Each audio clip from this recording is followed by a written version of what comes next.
A temporary measure is being introduced to allow judges to consider police requests for information from journalists' phone and email records.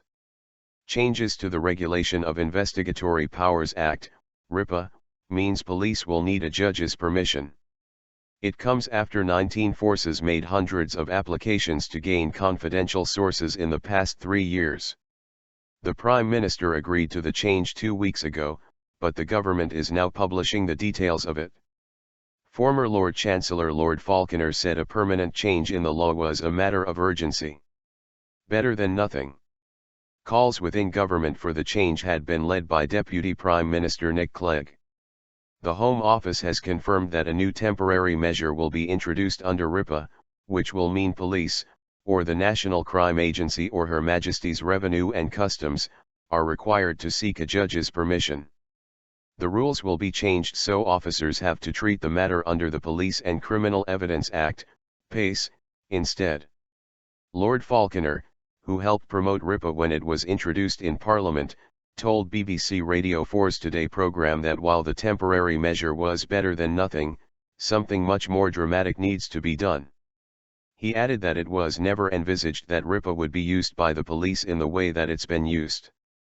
There may be exceptional circumstances where a journalist is not acting as a journalist, but acting as a sort of criminal. But assume the journalist is acting as a journalist, then in my view, before any disclosure of communications data is made, it should go before a judge so that he or she can make a judgment as to whether or not the interest in a free press is in fact overridden by the need to investigate crime. Permanent safeguards. An inquiry into Ripa was launched last autumn after it was revealed that police in London and Kent accessed journalists' phone records as they investigated 2 cases. One was the Plebgate affair, which took place in 2012 when police officers would not let former Minister Andrew Mitchell cycle through Downing Street's main gate. The other was the case of former Cabinet Minister Chris Henney, who was jailed for perverting the course of justice in 2013.